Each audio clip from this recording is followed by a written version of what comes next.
Hello my dear students, welcome to your master chem channel. कैसे हैं बेटा? Very good, thank you. तो बेटा मैं आज क्लास 12th के बच्चों को इलेक्ट्रोकेमिस्ट्री चैप्टर से मैं ये लेकर आया हूँ वीडियो कि आखिर गैल्वानिक सेल क्या ज़रूरत पड़ा, गैल्वानिक सेल को बनाने की क्या ज़रूरत पड़ी। दरअसल कोई भी रिडॉक्स रिएक्शन होता है बेटा तो केमिकल एनर्जी निकलती है ना। तो साइंटिस्ट को लगा कि ये केमिकल एनर्जी वेस्ट ना जाए, कहीं इसको यूज कर लिया जाए और इसको इलेक्ट्रिकल एनर्जी में कन्वर्ट कर दिया जाए। इसके लिए जो है लिग्वी गैल्वानी और एलिसांड्रो वोल्टा ने वर्क किया। लिग्वी गैल्वानी और एलिसांड्रो वोल्टा ने वर्क किया और इसमें काफ़ी इनको सफलता मिली।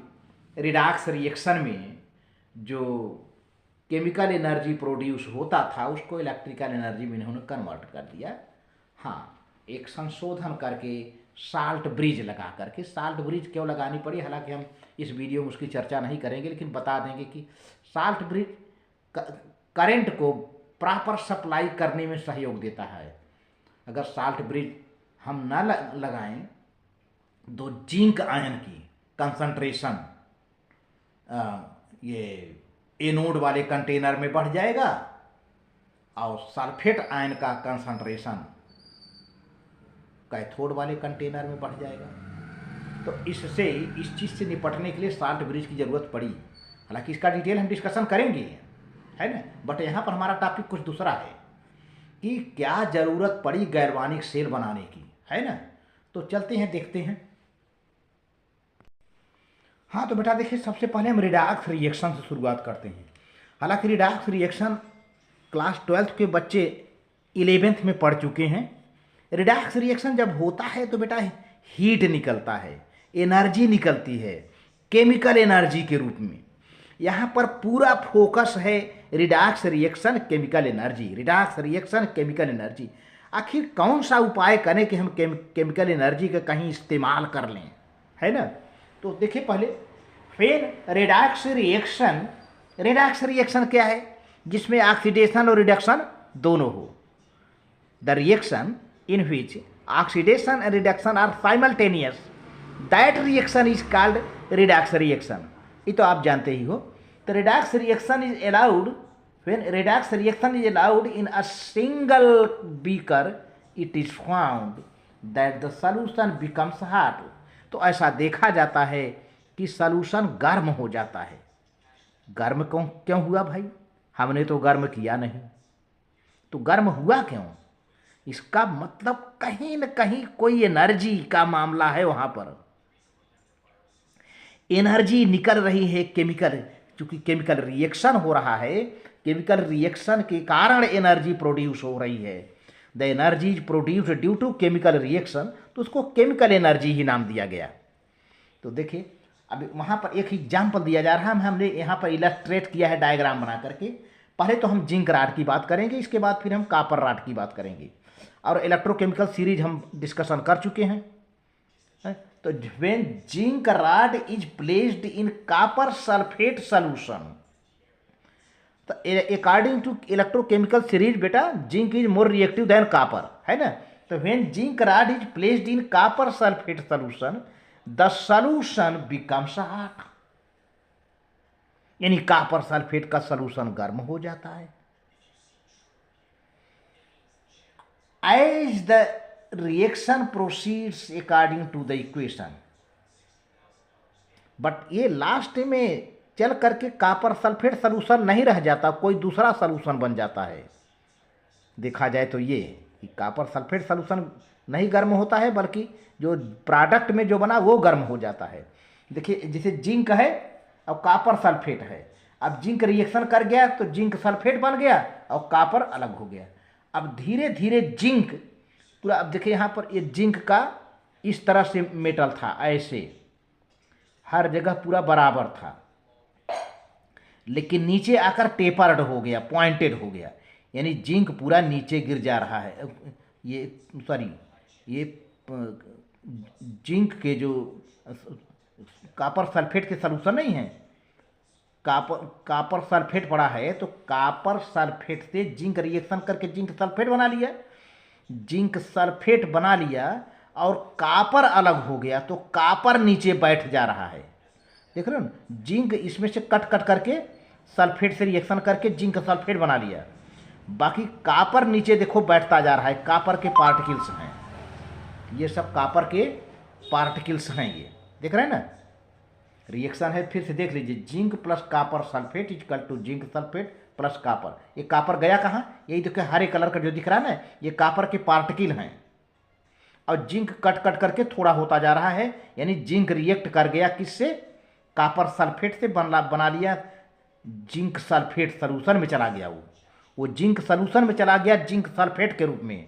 अब जिंक राड जैसा नहीं रह गया वो, ये रिएक्शन है। और इस ड्यूरेशन में एनर्जी प्रोड्यूस होती है, जिससे ये सलूशन हॉट हो जाता है, गर्म हो जाता है, और उसी एनर्जी को हम क्या कहते हैं, केमिकल एनर्जी। अब दूसरा एग्जांपल देखो, similar results are observed when a rod of copper is placed in silver nitrate solution according to following equation. देखिए, कॉपर है, सिल्वर नाइट्रेट है, तो कॉपर नाइट्रेट बन गया, सिल्वर नीचे, अब देखो नीचे सिल्वर बन गया, ये जो हरे हरे कलर का है, नीचे सिल्वर के पार्टिकल बैठ गए, अब पूरा कॉपर खा गया, कॉपर बन गया किसमें, अब कॉपर रॉड नहीं रह गया, कॉपर सिल्वर नाइट्रेट से रिएक्शन करके कॉपर नाइट्रेट बन करके सॉल्यूशन में चला गया। अब ये देखिए धीरे धीरे पॉइंटेड होता गया, अब यहाँ भी हॉट हो जाता है, गर्म हो जाता है। इन घटना को देखने के बाद लिग्वी, गैल्वानी और एलिसांड्रो वोल्टा काफ़ी विचार में पड़ गए, और उन्होंने सोचा कि अगर जो एनर्जी है उसको कहीं न कहीं इस्तेमाल कर लिया जाए तो बहुत बड़ा वर्क होगा।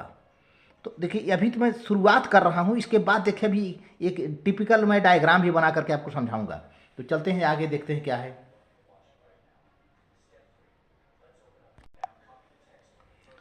अब देखो बेटा, according to above reactions whenever a redox reaction takes place directly in single beaker, chemical energy in the form of heat is produced। हमने ग्रीन से लिख दिया, ग्रीन कलर से आपको समझाने के लिए, कि जब कोई रिडॉक्स रिएक्शन होती है तो chemical energy in the form of heat is produced.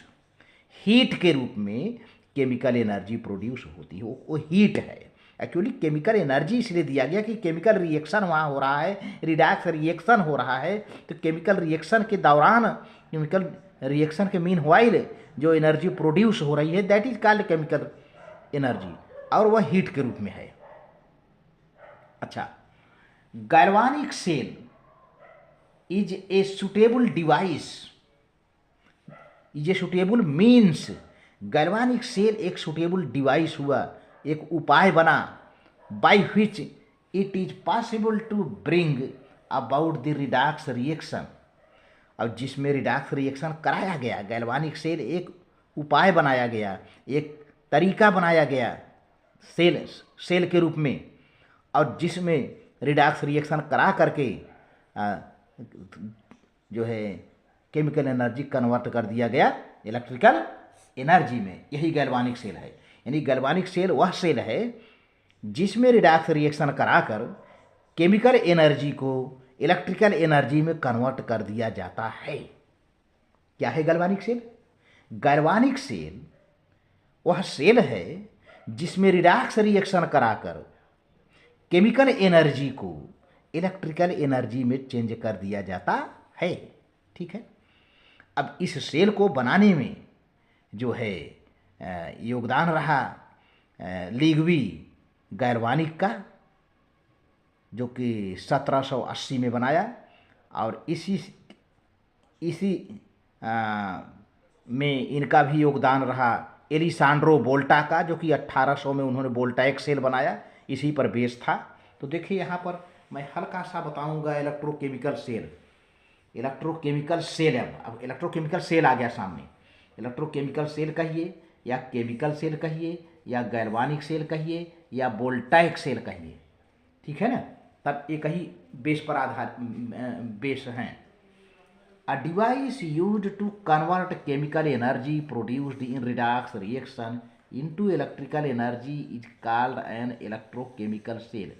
ऐसी डिवाइस, ऐसी उपाय, ऐसी तरीका, ऐसी व्यवस्था जिसमें केमिकल एनर्जी को इलेक्ट्रिकल एनर्जी में बदल दिया जाए, उसी को हम क्या कहते हैं? इलेक्ट्रोकेमिकल सेल या केमिकल सेल या गैल्वानिक सेल या वोल्टाइक सेल, या यूं कह दिया जाए कि केमिकल सेल, गैल्वानिक सेल वह सेल है जो केमिकल एनर्जी को इलेक्ट्रिकल एनर्जी में कन्वर्ट कर देता है।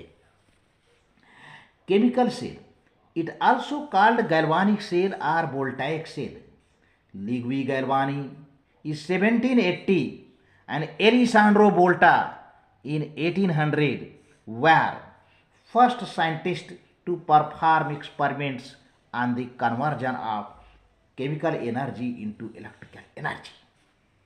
इस तरह से लुइगी गैल्वानी और एलिसांड्रो वोल्टा ये पहले साइंटिस्ट थे जिन्होंने एक्सपेरिमेंट कर करके केमिकल एनर्जी को इलेक्ट्रिकल एनर्जी में कन्वर्ट कर दिया। Very important thing. यहाँ पर एक टिपिकल डायग्राम मैं बना दिया हूँ। देखिए यहाँ पर ये जिंक है प्लस कापर सल्फेट है, तो जिंक सल्फेट बन गया, कापर बना। अब इस दौरान देखिए यहाँ पर एक कंटेनर लिया, दूसरा कंटेनर लिया, इस कंटेनर में जिंक सल्फेट लिया, जिंक सल्फेट में जिंक का राड डुबाया, इस कंटेनर में राइट साइड के कंटेनर में कापर सल्फेट सलूशन लिया, कापर सल्फेट के सलूशन में कापर का राड डुबाया। यह जो है कैथोड का काम कर रहा है, इसका चिन्ह प्लस है, और जिंक एनोड का काम कर रहा है, इसका चिन्ह माइनस है, और यहाँ पर साल्ट ब्रिज लगा दिया गया। दरअसल साल्ट ब्रिज थोड़े के लिए हम निकाल भी लें तो ये जो एनोड लगा है, जिंक का एनोड लगा है, जिंक आयन प्रॉपर सलूशन में आ रहा है, प्रॉपर सलूशन में आ रहा है, और इधर जिंक सल्फेट से भी आयन, जिंक आयन आ रहा है ना। तो जिंक सल्फेट का, जिंक आयन का कंसंट्रेशन इस वाले कंटेनर में बढ़ जाता है ना। अच्छा, अब इधर कापर सल्फेट में जो है सल्फेट आयन का कंसंट्रेशन कापर सल्फ बढ़ जा रहा है। तो ऐसी स्थिति में क्या होता है कि हमको जो कापर जा रहा है, जमा हो जा रहा है, जब कापर जमा हो जाएगा इस प्लेट पर तो कौन बचेगा? सल्फेट आयन बचेगा। तो सल्फेट आयन का कंसंट्रेशन इसमें बढ़ जा रहा है। तो यूं देखा जाए कि इस वाले कंटेनर में जिंक आयन सलूशन में आ रहा है, और इस वाले कंटेनर में से कापर आयन राड पर जाके जमा हो रहा है। तो कापर आयन जब चला जा रहा है, राड पे जमा हो जा रहा है, तो कौन बचेगा बेटा? सल्फेट आयन बचेगा। तो सल्फेट आयन बढ़ता जाएगा, बढ़ता जाएगा, और इसी तरह से ढेर सारा जिंक आयन इसमें आ रहा है। इधर सलूशन का भी जिंक आयन है, तो जिंक आयन, तो ऐसी स्थिति में इलेक्ट्रिसिटी का सप्लाई होना बंद हो जाता है, दिक्कत हो जाती है। तो साल्ट ब्रिज लगाना पड़ा, केस साल्ट ब्रिज, जिसमें इनर्ट इलेक्ट्रोलाइट भरे होते हैं, जैसे potassium chloride, potassium nitrate, potassium sulphate वगैरह वगैरह, ये सब भरे रहते हैं। और इसमें से होकर के ये जिंक आयन चला जाता है इसमें। जो जिंक आयन यहाँ बढ़ रहा था, अब साल्ट ब्रिज से होकर को चला गया इसमें, और यहाँ जो सल्फेट आयन बढ़ रहा था, साल्ट ब्रिज में से होकर के चला गया इसमें। तो आयनों का एक्सचेंज हो गया और इलेक्ट्रिसिटी सप्लाई होने लगी। अब आराम से जो है केमिकल एनर्जी इलेक्ट्रिकल एनर्जी में कन्वर्ट होने लगी। हालांकि इसका हम डिटेल डिस्कशन अभी करेंगे, टॉपिक आएगा, क्योंकि यहाँ पर एक टिपिकल मैंने डायग्राम बनाया केवल आपको समझाने के लिए कि शुरुआत कैसे हुई गैल्वानिक सेल का। तो ये मेरा एक हिस्टोरिकल पॉइंट है, अभी हम डिटेल में नहीं जा रहे हैं, आपका एक कंसेप्ट क्लियर किया हूँ कि आप यही जानो कि केमिकल एनर्जी रेडॉक्स रिएक्शन में प्रोड्यूस होती है। इस केमिकल एनर्जी की ऐसी व्यवस्था की गई सोच समझ करके कि इसको इलेक्ट्रिकल एनर्जी में कन्वर्ट कर दिया जाए और उससे कुछ काम लिया जाए, है ना। तो बेटा इस तरह से अगर वीडियो अच्छी लगे तो लाइक करके और सब्सक्राइब कर देना, लोगों में अपने दोस्तों में शेयर कर देना। Very good, thank you.